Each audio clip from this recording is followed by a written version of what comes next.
প্রচন্ড গরম পড়ছে, এখানে ওই পরিবেশ নাই। আমরা আমাদের প্রতিনিধি টিম প্রশাসনের কাছে গেছে, স্যার আপনারা এটা ব্যবস্থা করেন, প্রশাসন বলতেছে ফান্ড নাই, তখন আমরা ব্যবস্থা করছি। তারপরে এভাবে প্রত্যেকটা প্রজেক্টে যে কটা পানি ফিল্টার এভাবে হয়েছে, যে প্রশাসন আমরা বলছি আপনারা এটা দেন, শিক্ষার্থীদের দরকার, প্রশাসন বলতেছে আমাদের ফান্ড নাই, কোথায় দিব বাবা।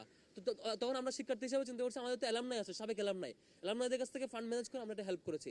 এটা তো প্রশাসনকে আমরা এম্পাওয়ার করেছি তাদের কাজে, বিষয়টা এরকম ছিল। এখন যদি শিক্ষার্থীরা না চায় আমরা দিব না। অলওয়েজ আমরা শিক্ষার্থীদের পালসের প্রতি, শিক্ষার্থীদের সিদ্ধান্তের প্রতি আমরা কমিটেড।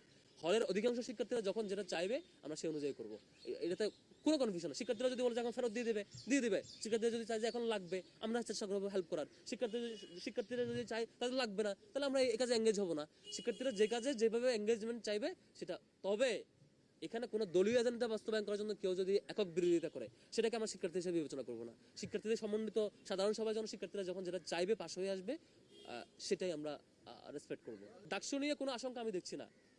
রাতের মধ্যেই যেমন একটা কনফিউশন তৈরি হয়েছে, পরিবেশ তৈরি হয়েছে, এই পরিবেশ আবার এক রাতের মধ্যে সলভ করে ফেলা যায়। এটা প্রশাসনের হাতে আছে। প্রশাসন চাইলে এইটা সবার সাথে বসে একটা সমন্বিত সিদ্ধান্তের মধ্য দিয়ে একটা সমাধানে চলে আসতে পারে। এখন এটা প্রশাসনের সক্ষমতা বা ব্যর্থতার উপর ডিপেন্ড করবে। রাতারাতি যেমন প্রবলেম ক্রিয়েট হয়, আবার রাতারাতি এটা সলভ করার মধ্যে সেই ক্যাপাসিটি প্রশাসনের থাকতে হবে। কারণ প্রশাসনের ব্যর্থতার কারণেই এই ধরনের ক্রাইসিস তৈরি হয়েছে। আমি ডাকসু পিছানোর কোনো কারণ, কোনো উপলক্ষ বা মাধ্যম এখানে দেখছি না আর কি। ডাকসু অন টাইমে হবে বলে বিশ্বাস করতে চাই। ওই শিক্ষার্থীর রাজনৈতিক পরিচয় খুঁজবেন, যে শিক্ষার্থীটা বলবে তার রাজনৈতিক পরিচয় নিশ্চিত পাবেন।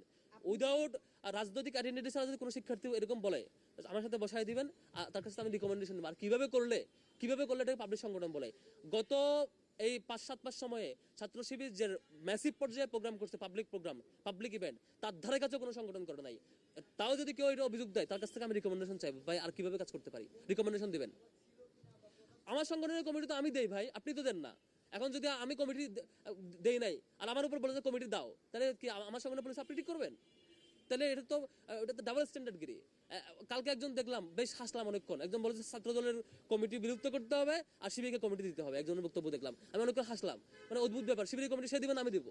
আমরা শিক্ষার্থীদের কমিটমেন্ট দিয়েছে, তো আমরা আমাদের কর্মসূচি কিভাবে চালাবো সেই কমিটমেন্টের বেসিসে চালাচ্ছি।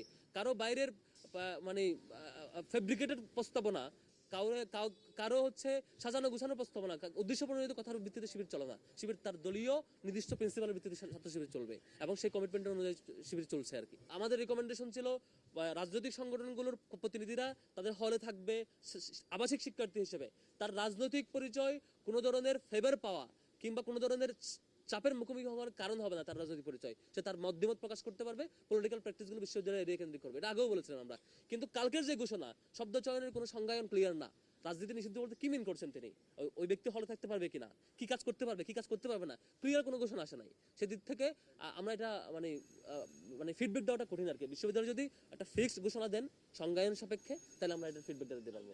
আমরা ইসলামী ছাত্র শিবির সাধারণত আমাদের যে কোনো জিনিস নিয়মতান্ত্রিক হইতে ফলো করি। আমরা যদি কোনো প্রতিবাদ জানাতে হয়, সেটা শিবিরের বাইনে ব্যানারে মিছিল করব।